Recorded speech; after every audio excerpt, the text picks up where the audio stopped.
মাধ্যমিক পরীক্ষার ফল প্রকাশ হয়েছে। কলকাতা থেকে মেধা তালিকায় অষ্টম স্থানে স্থান পাওয়া অবন্তিকা রায় কলকাতার সিস্টার নিবেদিতা স্কুলের ছাত্রী। রণয় তিওয়ারি সেখান থেকে রয়েছেন আমাদের সঙ্গে, আমাদের প্রতিনিধি রণয়।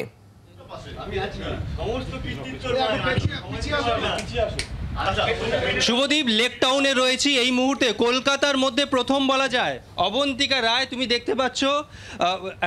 তার সঙ্গে কথা বলবো। অবন্তিকা, এতটা ভালো, খুব ভালো রেজাল্ট হয়েছে। জি24 ঘন্টার তরফে তোমাকে অনেক অনেক শুভেচ্ছা, অভিনন্দন। আগামী দিনে কি করতে চলেছো? আগামী দিনে তো মানে পিওর সায়েন্স পড়ার ইচ্ছা আছে, তো সেই অনুযায়ী আর সেই নিয়ে পড়বো। আর ইচ্ছা আছে ভবিষ্যতে ডাক্তার হওয়ার। এই যে মাধ্যমিক পরীক্ষা, এত সুন্দর একটা ভালো রেজাল্ট হয়েছে, কতক্ষণ তুমি পড়তে বাড়িতে?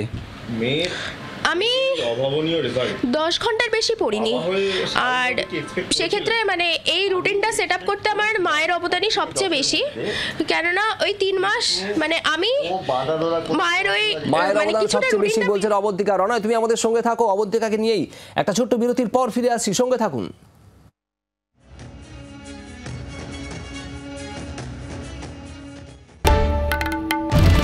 বাংলার আওয়াজ, বাঙালির আবেগ, জি24 ঘন্টা।